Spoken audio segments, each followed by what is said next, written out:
You've tuned in to the most crazy rocking metal podcast on the air. Ladies and gentlemen, welcome to Metal from the Inside.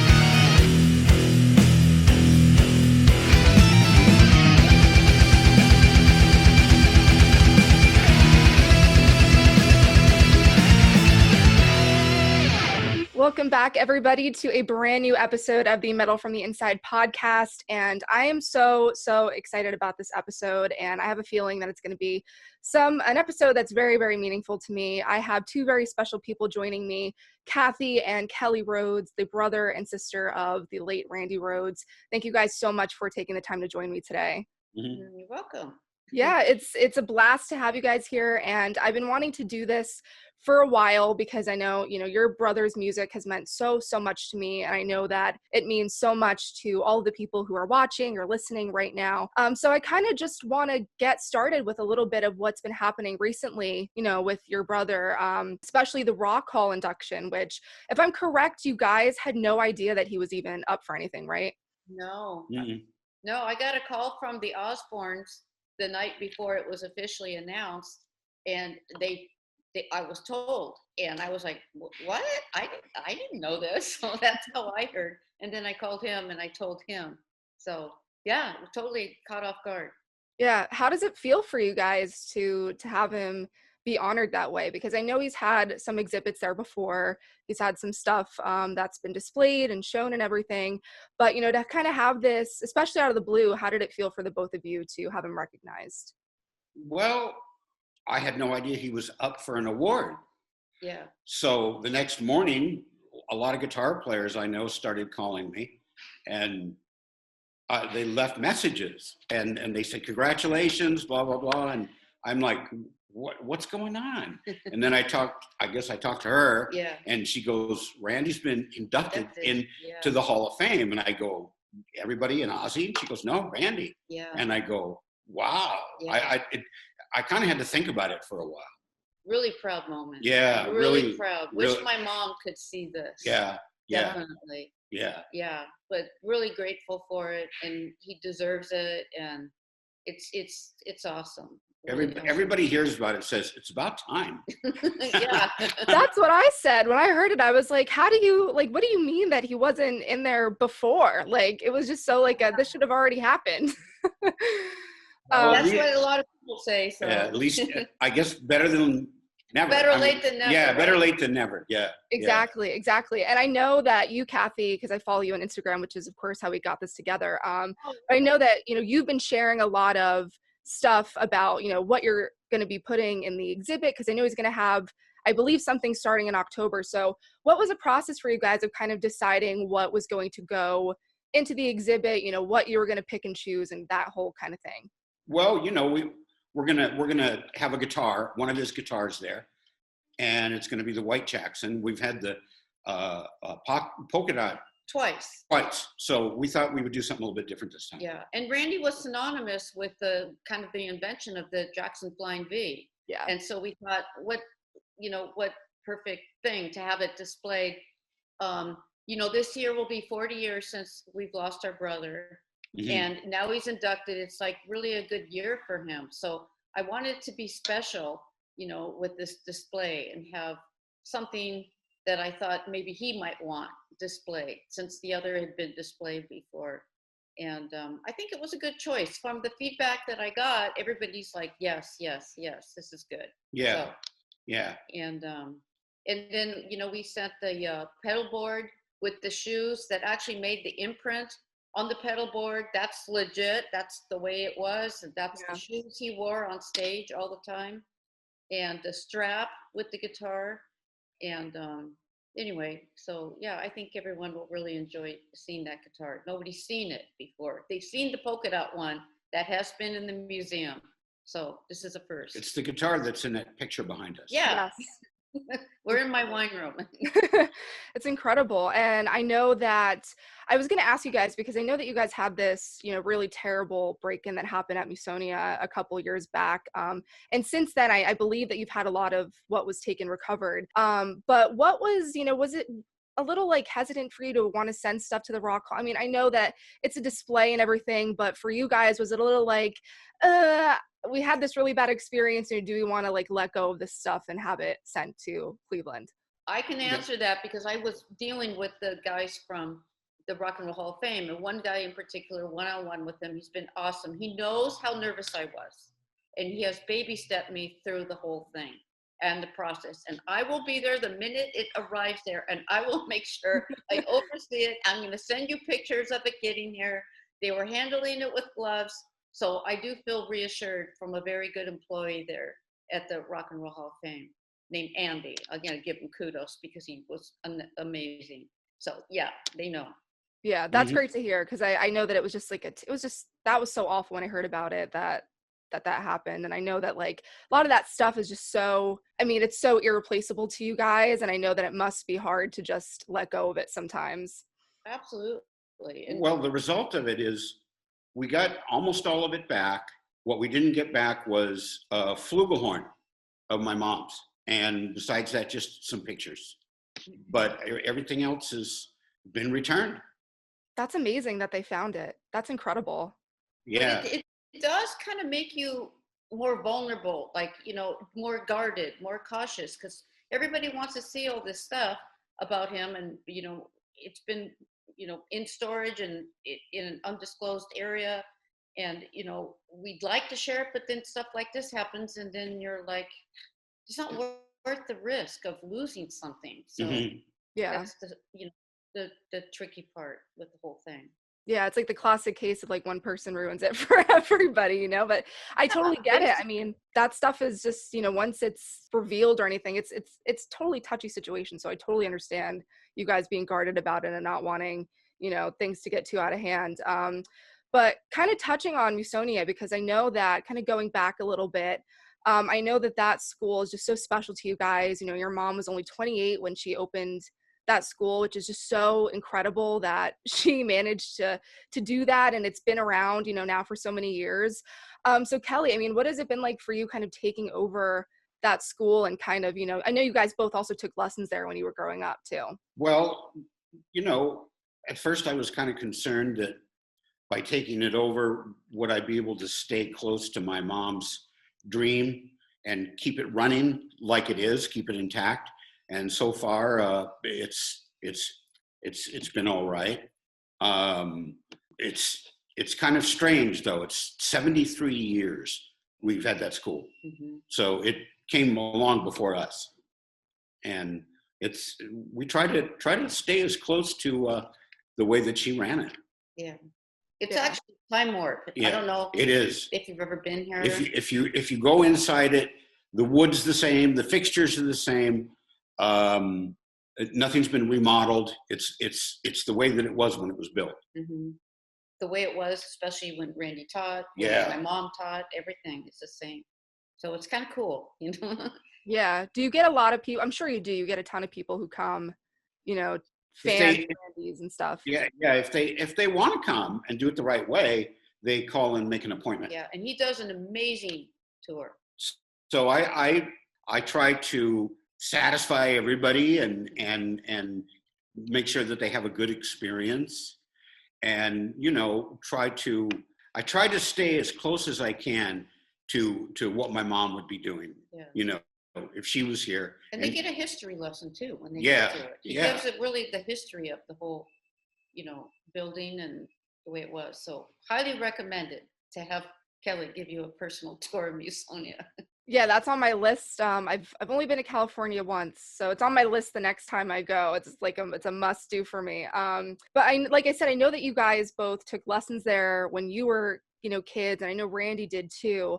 And what I always find so fascinating is that, obviously you guys all played together. I know that Kelly, you used to jam with Randy and all this stuff. But I mean, was there a specific point when you guys were kids that you kind of saw that Randy was really taking to the guitar like more than the average person? Is that something that you guys have memories of, or was it something that kind of just happened gradually for you guys? Kind of happened gradually over the years, especially after Quiet Riot. Then it became real obvious. He's really taking to the guitar, and making it his own instrument. And I was just shocked how he took off and leaps and bounds after that. Yeah. You know, and one thing I'd like to say, a little story. I've told this story before, you know, in other interviews, but at one point when Randy was about 15 years old, I was at home. I was still living there then, of course. And he was in the kitchen with my mom, and my mom sat him down, and we were talking in the kitchen, and she said, you know, Randy, you really have a God-given gift. And I remember looking at him to see what he was going to say back to her.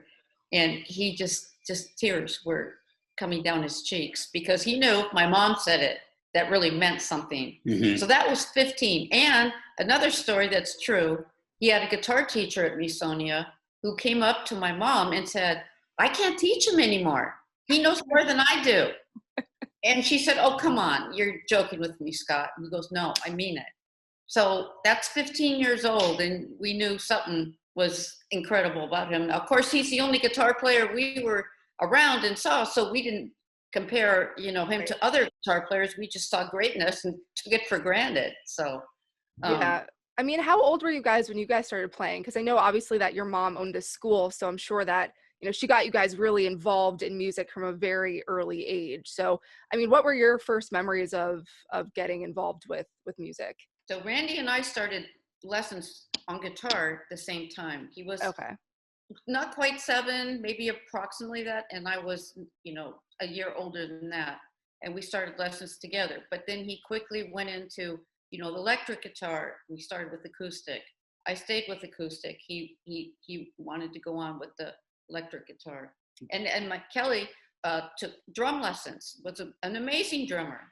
And so we had to take something. It was like my mom said, you pick. It wasn't a choice. You had to pick something that you wanted to do. We got to choose what instrument we wanted. Yeah, you just choose. But you don't have the option of opting out. It's like, yeah. Yeah, it's funny. I'm reading right now Ronnie James Diaz, the autobiography of his that was just released, and he says the same. He said the same type of thing that his dad basically said one day at the kitchen table, like, you're picking something. What are you picking? And he ended up taking lessons for the trumpet, but that's what that reminds me of.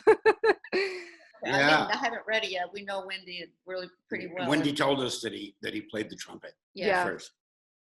Yeah, so that's really funny. But I mean, I know that, you know, Randy went on eventually to teach at Misonia. He had his, you know, students and everything, and that he really loved to teach. I was always a little curious at the timeline of that. You know, when around like the maybe the age or the time in his career did he teach there? He taught there during Quiet Riot. Okay. He was in Quiet Riot when he taught there. Okay, cool. And I know that Brent Woods, who I know is a very good friend of you, you know, the both of you, and he plays with Sebastian Bach too. I mean, I know that he was a student of Randy's, and I know that you guys have a really close relationship, so I wanted to touch on that too.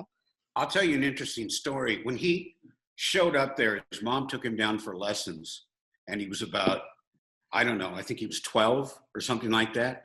And she goes, well, okay, so it's time to meet the teacher. So he meets Randy, and he's got like a 19-inch waist. He's got tennis bracelets all the way like this. And Brent's like, wow. And he said that it shaped his whole outlook on music. Huh. Yeah. That's incredible. I share him with Sebastian Bach. Yeah, I've seen him a couple times, you know, and I've seen Sebastian Bach, and I mean, he's a fantastic player, but I mean, he gets it from himself, but also, of course, a wonderful teacher that he had, so it makes sense. But I know a real close friend of the family. We really care for him. Yeah, that, I mean, on average, how many, I mean, I know it might be hard to even like guesstimate, but like, did Randy have a ton of students? Was it just a few? You know, was he just kind of here, I think when he left to go work with Ozzy, he had 60. Wow. So that's a full-time job. Yeah. You know, teaching 60 students is a full-time job. He really, really loved teaching. And my mom and my dad also really, really loved, you know, teaching. Mm-hmm. And he was very good at it. Yeah, he was a really good teacher. Very patient. Yeah, very patient. And he always said he learned so much from his students, teaching them for himself. Like, he got a lot of gratitude from that.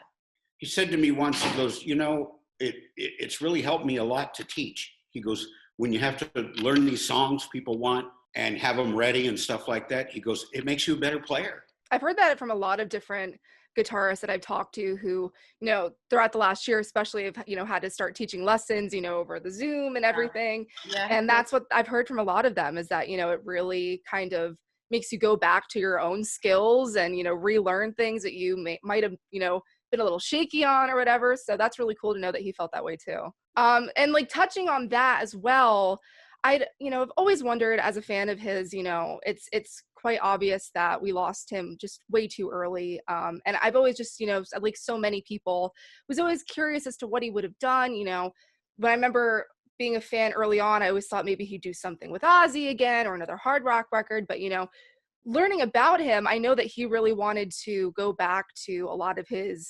classical roots that he had. So I mean, for you guys, you knew him better than anybody. Did he have conversations with you about this or what his future in music may have looked like? Well, he was going to take some time off touring, get his degree in classical guitar studies At UCLA. from UCLA, of course, because my mom went there. And she had already had it in the works. She had already contacted the school. She was getting it all lined up. Anyway, go ahead. But then he always planned to return. He was going to make more music with Ozzy. He was going to make another album. Yeah. He was committed to that. Yeah. But he was tired of the touring scene. And, if you think about it, Randy had always lived at home. And we were brought up in, private school, Christian school. To be thrust out into the world and go with Ozzy Osbourne, God bless him, we still, connected with them. He was a heavy drinker then, and it was hard for Randy. Was always so dedicated and so serious about his music, and here it must have been difficult for him. And I think he just was so serious about his music that was first and priority for him, no matter what situation he was in. So I think he would have come back and done more with Ozzy over the years. I think he would have. I do. They had a good relationship. They had a good relationship, yeah. So, yeah. But what he would have done, I'm sure it would have been phenomenal. I mean, he was. Who knows what would have happened? Who knows? But it would have been phenomenal. That's all I'm going to say. Yeah, I mean. No doubt. I think about, I know a lot of fans, and like I said, myself included, I'm always like wondering, what he would have given us if, given the opportunity. But I mean, like, talking about Ozzy, I know that they were obviously, like you just said, very close. Does it make you guys emotional to hear Ozzy talk about Randy at all? Is it, because I know I've seen, footage of him listening to his guitar solos and all this stuff. He talks very, very, very fondly of the time that he spent with your brother. Does that just sometimes affect you guys kind of hearing that and seeing that? I think it's great. I think it's good. Yeah, I think it's really good. I would term it bittersweet. It's great. At times it gets hard, that when you're doing like the social media thing, you'll see people say things that aren't correct at all. It gets to me. My husband says, let it go. It doesn't matter. I don't pay no, he lets it go. I don't pay any attention I'm more to that intense, stuff. So I'm like, no, it's got to be the way it was. Whether they say good or bad. Yeah. Well, they don't say bad things about Randy, bad about me, but it doesn't matter to me. I don't pay any attention to it. Yeah. Yeah. But there is a lot of false information out there. There is. And, things do hurt me, but I've got to learn to get past that and focus on what, I'm doing and, our contribution for our brother, and our hearts are in the right place. And, that's all, I guess.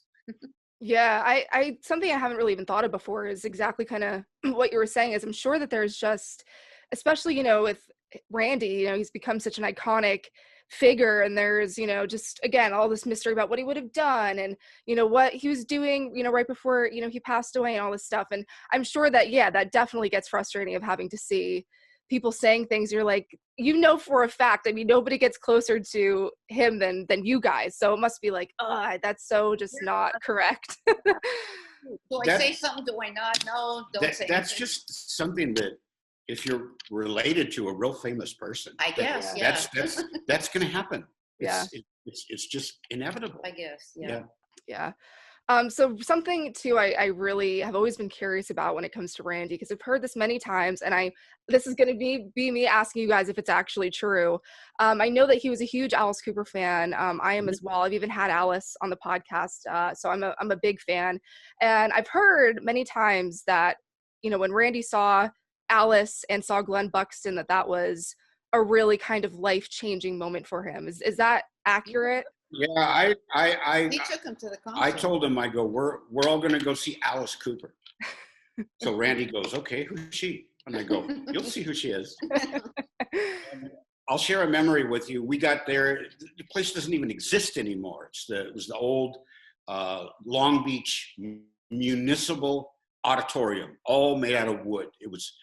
They tore it down 30 years ago. So we get there, and they're offloading Alice's stage gear on a conveyor, and he just looks at all this stuff go by, and he goes, this is going to be one band? And he couldn't believe all the equipment they had. And then the electric chair comes out, and Randy's like, they're going to use that? And how old was he though? Tell how old he was at the time. It was July 11th, 1971. And he was touring with Love It to Death. He was touring with Love It to Death. So he wasn't huge yet, but he was breaking in. He was pretty big. Yeah. And the whole concert just completely blew him away. It blew him away. And I tell you that's the point where he saw it and he goes, I could do this. I could do that. I can really see myself up there. Yeah, a really pivotal moment. And I met Alice a couple times, and Alice said that would be my first pick to have for a guitar player. So that was pretty cool. I hope my brother heard that somewhere. Yeah, I've always, wondered if, like I said, if that was actually true. And it's incredible that it was that early in Alice's career, because, you often hear like it was $1 Billion Babies or, something, Welcome to My Nightmare. So like, to hear that it was that first kind of tour when they were themselves were kind of getting off the ground is really cool to hear that affected him so much. So, I mean, I know that around, the time and, date of his passing, you guys have normally done these really, great memorials, at his resting place, and a lot of people come out and everything like that.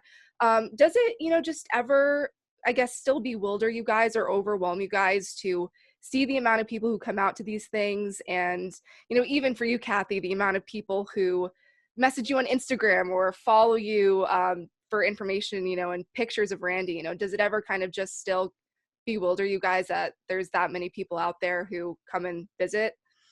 Well, something, I thought about that the other day, and you got a guy that was a really good guitar player, Tommy Bolin, and it was in Deep Purple, I think. And I just look at it and I go, wow, we're so blessed that people really, really loved Randy and still do. And he is really in the conscious of people. You mention him to other guitar players and people go, who's Tommy Bolin? And I go, wow, that would have been one of the ways it could have gone, but it didn't. And that was that I'm really grateful for. And I think to see, like, there's so many like followers that I have that are like 14 years old. That's amazing. And that's a good sign. That's a good sign. That's a real good sign. Would have blown Randy's mind. Like, wow, these people still like me. There's a band on tour right now, and then when they come to LA, they all want to go to the school because they were Randy fans, and they're just really young girls. They're called Plush. Plush, yes. Yeah, they're very young girls, and one of the things that they wanted to be sure they do is stop by the school. Yeah, it's funny. The drummer, her name's Brooke, for that band. She grew up right where I grew up, so I've known her, and so it's really great that she got in contact with you guys. But I mean, I even look kind of at myself. I'm 21, and I've been listening to those early, Ozzy records for my entire life. From the moment that I could have knowledge on music, I knew who Randy Rhoads was. So I think that his legacy is totally spanning generations, you know what I mean? It's incredible. That's what's incredible. But and I think he had the whole package. He was a really decent humble human being and very kind. I'm not saying he's like this perfect person. He had a very little mischievous side to him, but he really, really was a good person. And I think that's rare out in maybe in the rock and roll world. He wasn't into the partying, the drugs, what do they say? Sex, drugs, and rock and roll. I don't know. He just. I like that. I liked it. He liked that part. Yeah. He was serious about his music, and I think that came through, and it's transcended with his, part of his legacy. At least I think that. So. Yeah, and I think that's correct. Like he's inspirational to a lot of young musicians of how Yes. to be. I guess that's a good way to say it. I mean, that's what's always, I think, struck me about him is, I'm somebody, and I know a lot of other people who feel this way, I have such a passion for music. And I think when you see somebody else who clearly has such a passion for what they're doing, I mean, you watch those early videos. The one that I'm thinking of the most is when he was on, I think it was like a public access show or something in like upstate New York, and it was Rudy Sarzo, that one. And you watch those early videos and it's just like, he was just so clearly so into what he was doing and playing and creating that I think that you just can't help as a fan, to kind of pick up on that, like you said, and internalize it. Yeah. He knew what he wanted to do. All he wanted to do was play guitar. Yeah. And he knew he didn't need anything else because that's what his future was. Yeah. And it was he made it. Yeah. Then growing up, he did always have a guitar in his hand. She would always say, turn it do you down. have to play it now? Turn it off. We're watching TV. The neighbors would call the police on him, and the police would show up banging at our door. Turn it down. Yeah. He always had to have electric. And think about it. In those days, people weren't as open and cool about it. It was, he was ahead of his time, actually, I think. Mm-hmm. But crazy. Anyway.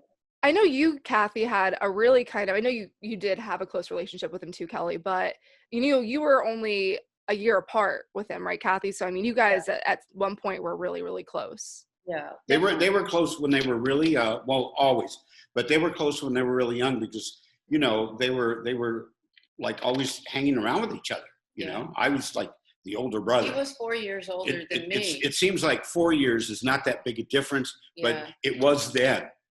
Then. We all had our own friends and stuff like that. Yeah, he was my buddy. And every other school year, came from a very small, private little school. He was in my class. So, because we were, they were combined classes, like first and second, third and fourth. So every other year, we'd be in the same classroom together too. So it's kind of neat.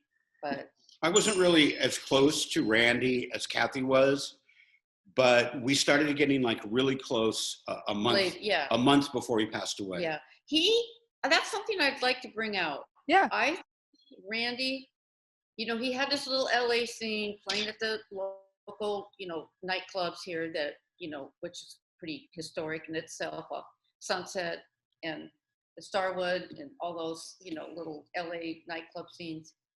And going through that scene with him and going through all that thing. Oh, I know what I was going to say. So there were different stages of Randy's life, like one when we were really young. And then what my brother was saying, I know totally now. When he went, he had these friends, that he were like junior high school friends and stuff.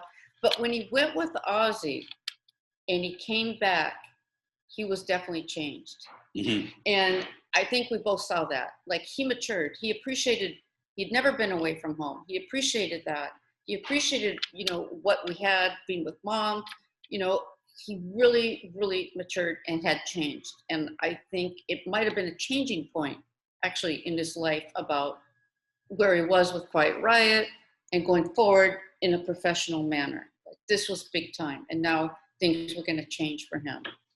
And I think he took it very seriously. And I saw that. And I think we both saw it. Like, our relationship with him was deeper when he came back. Mm-hmm. Mm-hmm. Yeah. Yeah. So he still lived at home when he came off of tour, right? Yeah. He still lived at home. He still lived at home. We were gone.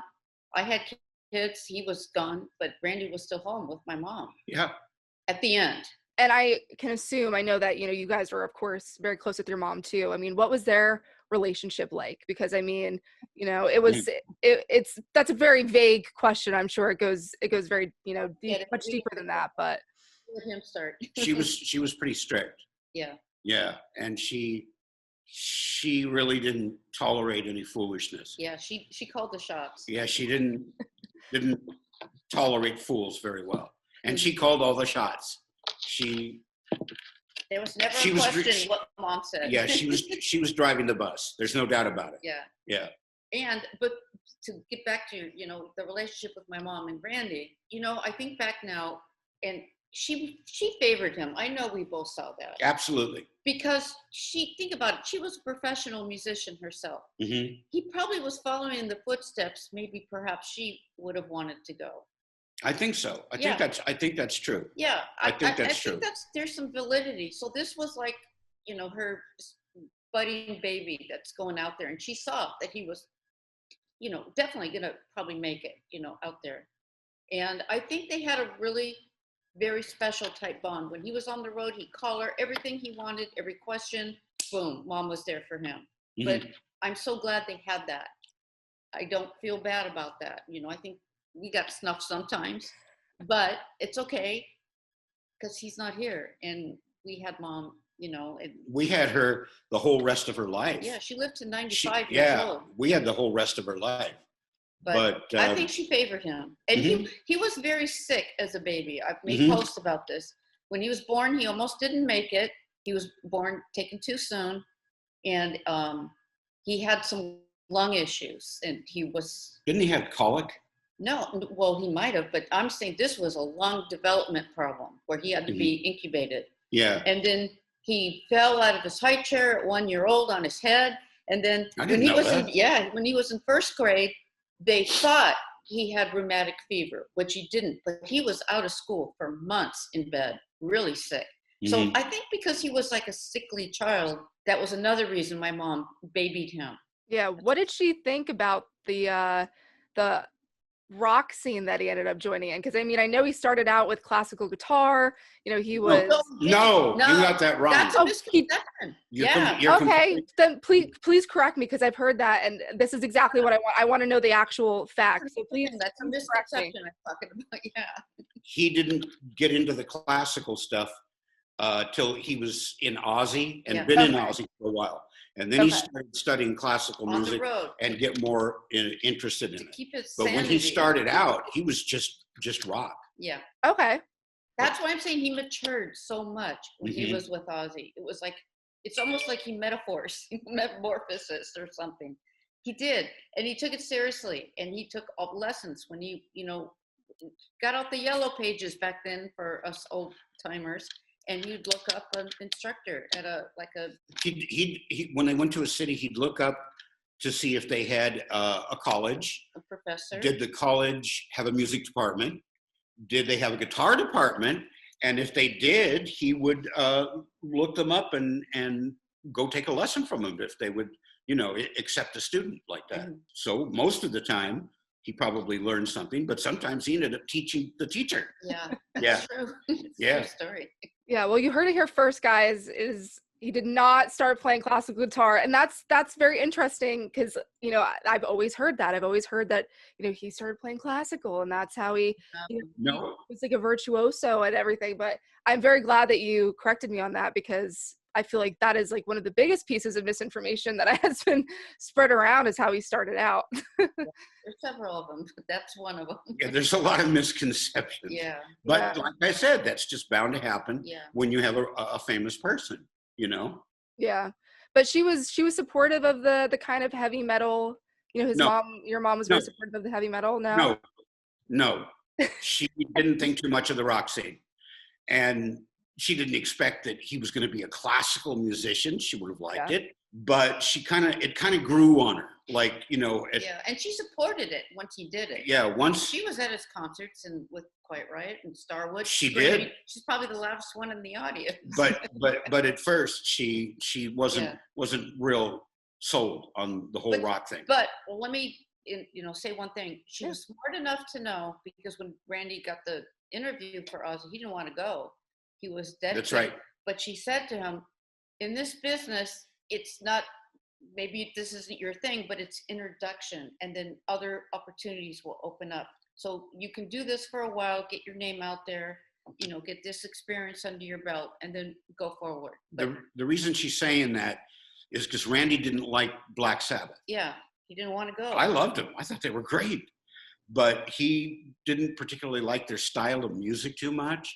So at first he had a lot of trepidation about, well, what am I auditioning for? What's going to happen? But then Ozzy told him, no, this is going to be really different. It's not going to be Black Sabbath. So that was good for him to hear. Yeah. How did it feel for him then, if he ever let you guys in on it? He played some Black Sabbath songs, especially in that tribute record that we heard. Did he not enjoy it? He hated it. He didn't like Black Sabbath. He didn't like that. He hated playing them though. In the concert, they made him play them. And he hated it. I should have tried to explain a little better to him that Ozzy has to do those songs because people have been listening to him for years and they really want to hear him, and he's got to do them, But Randy was a little bit hesitant about that. He really didn't like Black Sabbath very much. Yeah. Which worked out okay because look at what they came up with. I mean, you never would have known it though that he didn't like playing it. I mean, when you listen to that album, it sounds like he was having a blast playing it. So he did a good job at kind of pushing the dislike down a little bit for that. Well, he's a professional, so he did what he had to do. I know that we talked a little bit about the video that I mentioned of him playing, that those first couple songs for that show in upstate New York. I know that it's just kind of a floating question, and I'm curious if you guys could say anything on it. I mean, I know that there's been a little bit of footage here and there that has, made its rounds. It's kind of floated out there, either fans sneaking cameras or whatever. I mean, is there any footage that that, that we haven't seen, or are you guys just as, it's a mystery for you guys as it is to us? Every time we're interviewed, we're asked this. Yeah. And as far as we know, there is nothing exists. And Rudy will attest to that. Who was there, you know? Right. He says the same thing, that I don't know why we don't have the answer for it. We weren't there at all the concerts. If you go back before that, there's a lot of video of like even Jimi Hendrix. Of Jimi Hendrix, Led Zeppelin, but for some reason there just doesn't seem to be any more than what we have. Yeah, which is I think it's something that a lot of us know, but are hoping deep down, that there's something out there that, maybe has been lost in the archives somehow, that will one day reveal itself. We'd love it if it someday surfaces, and we'd be just as happy as it'd be great. Everybody else. Yeah. And it could happen. It could. Maybe somebody that had something in there. Somebody could have died and left stuff in an attic, and somebody finds it one day and they look at it and they go, who is this? Oh my God, it's Randy Rhoads. And that would be great. Yeah. It'd be great, but it hasn't happened yet. I know that there's been a lot of, really wonderful photos of him that were taken though, including the one that's the painting that you guys have behind you. But I know that Ross Halfin just released that, really incredible photo book of all the pictures that he had taken. Were you guys a part of helping put that together at all, or was it kind of just out of Absolutely your not. No, we found out. No. I found out from the internet. So no, we're not involved. We're not involved in any way. Yeah. So that's his thing, and he took those pictures. So, he's entitled. I guess what happened was he went on tour with them. Yeah. That's what I understand. Back then. Well, he's kind of Ozzy's main photographer. Yeah. He's kind of Ozzy's main photographer. So. Yeah. And plus others, he's a, old timer that photographed many amazing, musicians over time. But we don't have a copy of the book. Yeah, I think we're getting one. Mm-hmm. I hope I was going to say you should. I mean, I hope I get one. I was told I was getting one. Yeah, I mean, you guys should have been the first people that that book was sent to. I'm a little shocked at that. Well, I don't know that you would think, yet, but is it out yet? Is it out? I believe that the last that I had seen of it, I think it came out. I could be wrong. I know that there was pre-orders last time I'd seen it. It might be out. I believe that it was. If not, it's coming out very soon. It's coming out soon. I think it was predicted to come out at the end of July, but it didn't. And I think it's a delay because nobody's posted the book. That's fair. Yes. Yeah, I mean, I'm sure somebody would have, on the internet somehow it would have popped up. This is great. This is bad. You know what I'm saying? Yeah. Even people that did buy it would be commenting on it. That's true. So That's true. I don't think it's out. I don't think it's out. But I'm Yeah, told I know. we're- Yeah, I know that they were doing pre-orders for it, and I had seen like a lot of, Ozzy's social media team posting about it and things like that. So yeah, I mean, you guys better get a copy. I'll send you a copy. If they don't send you a copy, I'm like, man, come on. Yeah, That's funny. Yeah.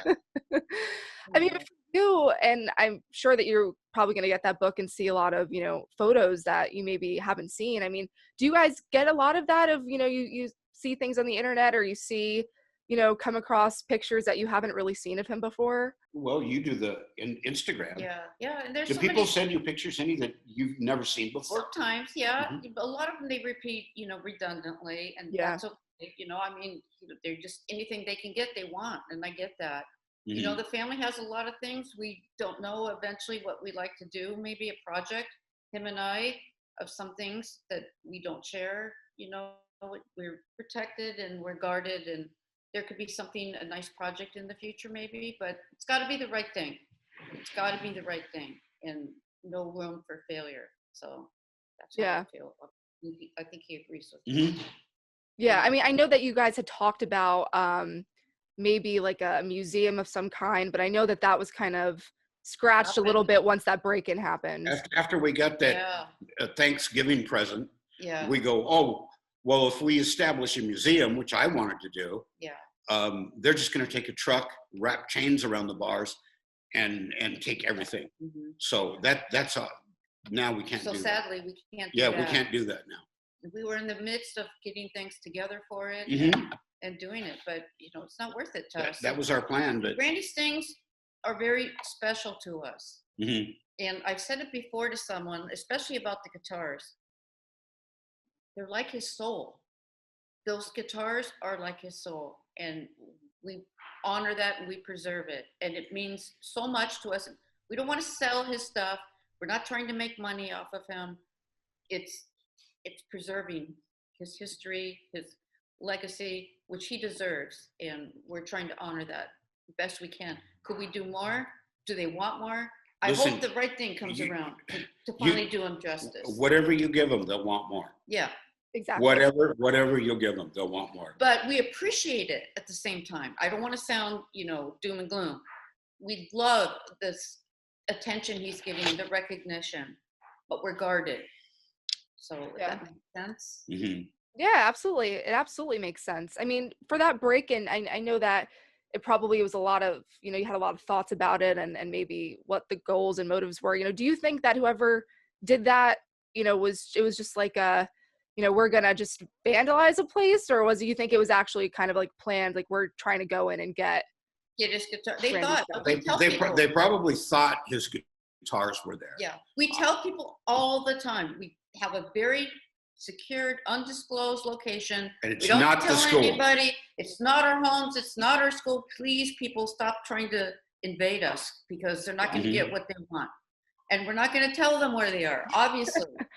Yeah, and it's so bizarre because if you were able to get one of his guitars, what's the poor son of a bitch going to do? Show up at a pawn shop and go, "This is Randy's guitar."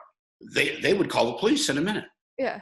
It would be very hard to sell those things. Yeah. So we're just careful. That's Yeah, all. rightfully so. Like I said earlier, rightfully so that you guys are as careful. And I mean, kind of going back to what you said about, people always want more. I mean, you guys are so heavily involved in preserving his legacy, literally in any way that you can. So for, anybody to ask for more than you guys are already doing, would a museum be great? Yes. Obviously fans would love that, but the fact that you guys share so much about him and are even doing things like this, and talking about him, 40 years after we lost we're him. generous with our time. Yeah. Yeah. People come to the school. I'll give some people like 2 hours. Yeah. And talk to them Ask their questions. answer their questions within reason. If they're too ridiculous, I won't. But then it's like, what more do you want? Do you want us to let them stay in Randy's room for a week? Yeah. Probably they would like that. some people probably. At the end of the week, they go, I want 2 more weeks. Most of them are really respectful and nice. Most people are. They really are. You know, Most people are. They really are. They're true-hearted. I have to say, I really appreciate all my followers. You know, a couple of them, yeah, maybe 99% are great, and I love that.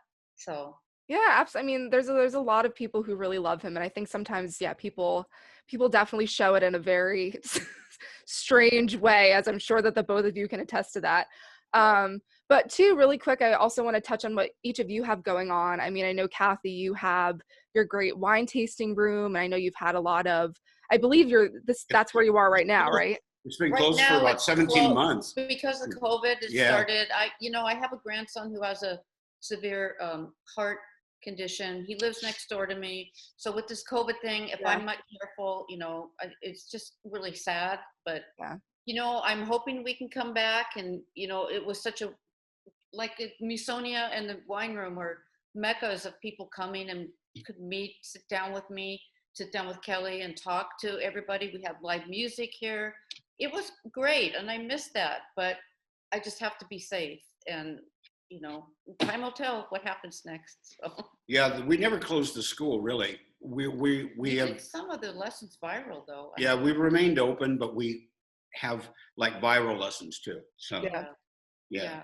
But the wine room isn't that huge, and to have musicians all compacted in a small room, it's not safe, and you can't expect them to wear masks and drink wine and eat food. So anyway, we're okay for now, right now, but hopefully it'll be back. So. Yeah, I'm hoping that we were kind of on an increase in hope there for a couple months, and now it's kind of going back down again. So I'm hoping. Yeah, all the concerts that are being closed again.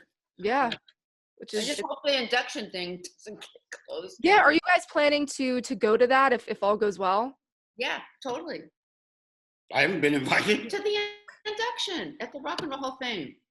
I haven't been invited. What do you mean he knows? But I guess I'll go. He knows. I've been dealing with the Rock and Roll Hall of Fame. She's been dealing with them. He's invited, trust me. I mean, I know they probably can't say too much, but do you guys know yet who is going to be giving like the induction speech?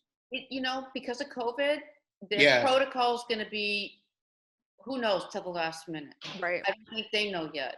Things are on the fence. It might be more like a filmed kind of taping in the background or something when he's inducted. Hopefully, I think we get to accept the award on his behalf. I think I'm told that.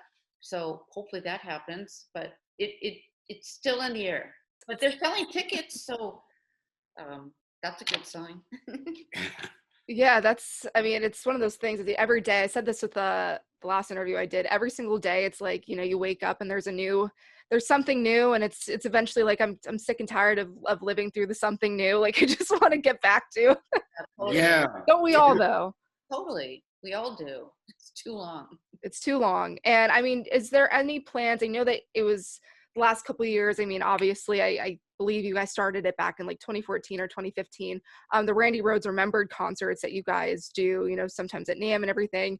I mean, that's definitely up in the air, like we were just talking about with COVID, and even if that will happen anytime soon. But if given the opportunity, once things start to open back up and we kind of get back to normalcy, is there any, chance of doing those shows again? I hope so. Yeah, we hope so. I hope so. We don't run them. Yeah, we don't put them on. We just help them promote it, go with it, and support it. And so we don't know. We actually don't know how that is going at this point. So everything's kind of up and. It's so hard. It's so difficult nowadays. Yes. But like I mentioned, you guys have done such an incredible job preserving your brother's legacy and what he left. And I think fans are so appreciative of it. But, for you guys, if there was one, thing that you could say about your brother, or, about not only who he was as a guitar player, but who he was as a person to you guys, what would you want fans to know? That's a good question. Well, I would want people to know that he was really, really a kind person. Yeah. That's number one. Yeah. He was very, very kind, very considerate, very humble, generous to a fault. And I'm not just saying this. I mean, he really, really was. And he would just give you the shirt off his back. He was so kind to people. And he really had a lot of patience with people. Yeah.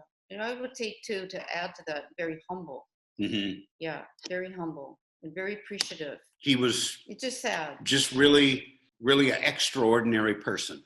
You could say that. Yeah. He was extraordinary. I think today, like so many times, I think, where would our lives be if he was alive? I just think like how our world would be different and how our lives would be different. And I truly believe I'll see him again one day. That's the way we were brought up. And, you know, there'll be a lot of questions and things, but, you know, things happen for a reason. Sometimes we can't control it. And it's just the biggest tragedy of my life. I'm sure his too.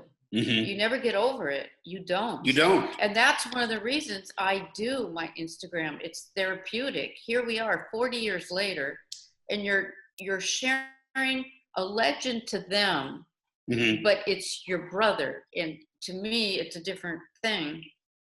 And I'm sharing it, but he's not the legend to me. He's the brother to me, if that makes sense. And it's a double-edged sword for us sometimes.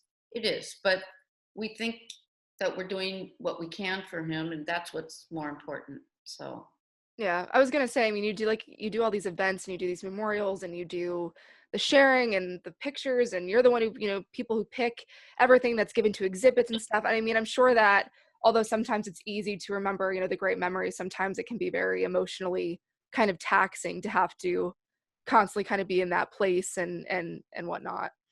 I think he'd be really happy, and I think he'd be really happy, Randy, that we are working together to continue it. Because, like I said, we were telling you a little bit about our childhood. He was always the older, like a brother, annoying brother sometimes. but I think he would love that, and my mom, that we're doing this together, and we're trying to make whatever we can happen for him. And it comes from our heart, basically. Truly, both of ours, and it's sincerity. And, you know, I hope even better things happen for him in the future, and whatever it is that will come in our path, we'll try to honor. That's all I can. It's like a mission for me. Before I go and I leave this earth, I want it written, you know, or notice the things that should be recognized for him.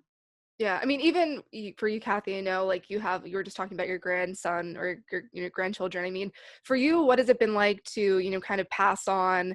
Because like you were saying, you know, for so many, it's been a situation where, you know, we view Randy as a legend and a guitar player and who's somebody who's written music that's changed a lot of our lives. But, you know, for your family and, you know, your children and your grandchildren, you know, he was, you know, their uncle. So what has it been like to kind of, you know, pass the legacy on a little bit to them? One thing that's really interesting, this grandson I'm talking about that has the heart condition, there's some weird connection between him and Randy. I'm telling you, it's like I'd love to talk to one of these Teresa Caputo mediums. He comes in this room and he'll start pointing. He's not even just turned 3, and he calls him Uncle Crazy Train. If he sees polka dots, if he sees or hears a Crazy Train on the radio, he like lights up. He's like Uncle Crazy Train. It's bizarre. So I think there's some weird thing. I don't know where it's going to go. Maybe, who knows? Maybe he'll end up playing guitar one day. Wouldn't that be amazing? Wow, that would be incredible. Yeah, or one of them. But anyway, so they know, and they're going to definitely keep this. I told them, I'm grooming them. This has got to be preserved and kept sacred, and you're going to be the keeper of the flame. I don't have any kids, so she's got the children, so they're going to be the ones that inherit it. And they're good kids, so I think they'll do a good job. Yeah. The team I have 3, so I think between the 3 of them, they'll do good. They'll do good. Yeah, that's amazing that you have, you know, that you had children and that you're able to kind of pass this down to them, you know what I mean? Because I mean, it's one of those things that, you know, even his items and, you know, things that his guitars and things that he left behind, you know, to be able to have somebody who can, kind of hold on to that and, continue to share about them and all that stuff. That's really amazing that you guys have that. They know those guitars are never to be sold.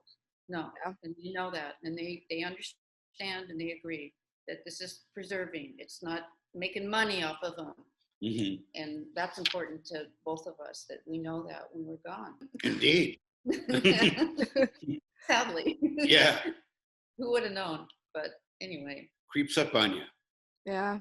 Well, I thank you guys so much for your time. It is such an honor to have you guys. And, like I said, your brother's music has affected me so much as well. And I thank you guys so much for preserving his legacy and, having these conversations and allowing not only somebody like myself, but, everybody watching this and listening to this, have a little bit more insight on your brother and what he, gave to us. So I really appreciate it. Oh, you're welcome. Can I put a plug in for my latest project? Oh, you go for it, Kelle. You haven't asked me.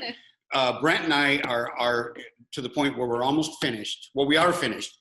Just the minute details on Architects of Destruction, which is an album that I've been working on for 6 years. Wow. And I think obviously I think it's amazing, or why would I be doing it? But he worked with me really, really closely on it. And it's getting to the point now where it's going to come out. And we've been working on it for 6 years. He's underrated. You got to listen to him too. Yeah, I've heard about your drumming, and I have heard the records that you've done. The piano, past. though, he's an amazing pianist. That's past. Yeah, I like to play piano and sing, but especially play piano. That's what I like. Unfortunately, it's not easy to follow in your little brother's I can tell anybody who wants to know. It's a daunting task. Yeah. Oh, I can imagine. I mean, it's they don't want that. They want to know where he got his socks, what color was his car, what kind of food did he like to eat. Oh, did you say something about yourself? Oh, well, that's not important. So that was thank you for letting me push my own product. You can DM me when wherever this is going, or where. Yeah. You can let me know.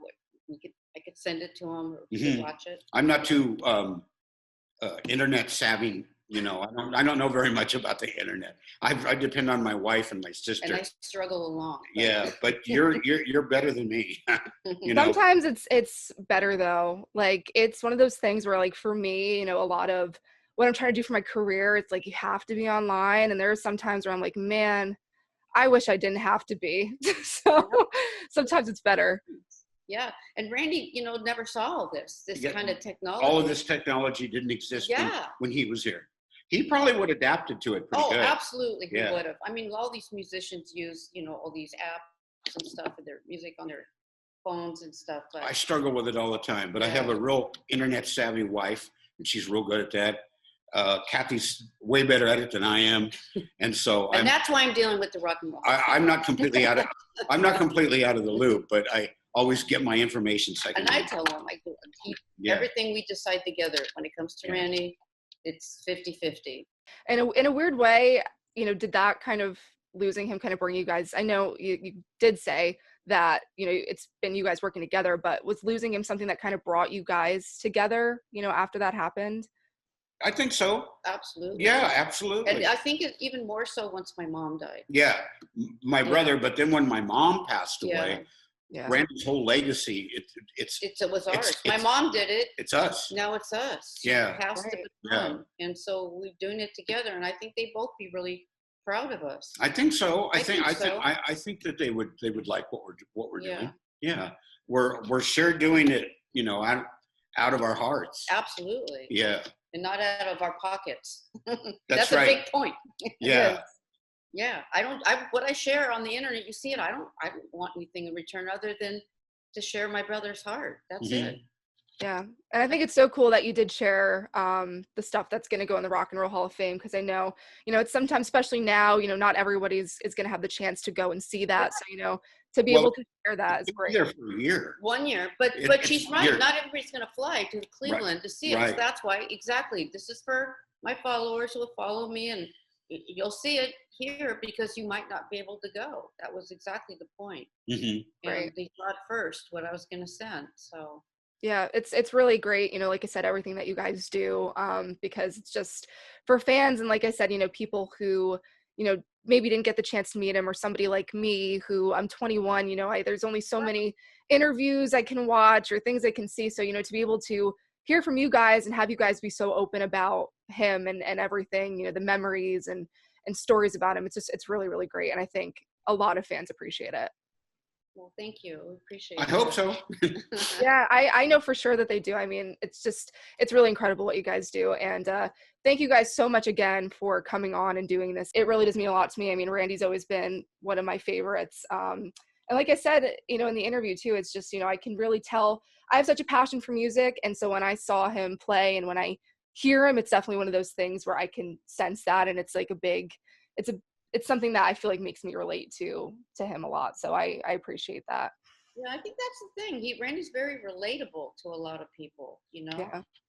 Yeah, he's very, I don't know, tangible, relatable, good role model. I think that's good. There's a lot of rockers that, have this typical like ego and attitude, and they're different than how Randy really was. Yeah, Randy. And I don't think that would have changed either. I don't think so. I definitely don't. Yeah, Randy didn't want to be a rock star. Yeah. He just wanted to be a musician. Yeah. He wanted to get better at his trade, and that really meant a lot to him. Yeah. He wanted to get better, wanted to improve himself. So maybe that transcends. Yeah. Yeah, and it seemed that way. Like it always seemed that way. He never came across as trying to be anything. It seemed natural. I mean, even the fact, like you had talked about, he went out with Ozzy while Ozzy was obviously in this very kind of tough mental state, and helped him out and basically reinvigorated his career more or less, in a way. So and says I owe my career to him. He says I owe my whole career to him. That's what Ozzy says. A few other people do. Brent Woods says that too. Rudy says that. Yeah, Rudy Sarzo. We're good friends with Rudy too. Yeah, I've had him on the podcast. He actually helped me out with my senior thesis. I did an interview with him, and Rudy's so great. I've heard him talk about Randy, and it's just like incredible. He's a good guy. Yeah, and good friend. He's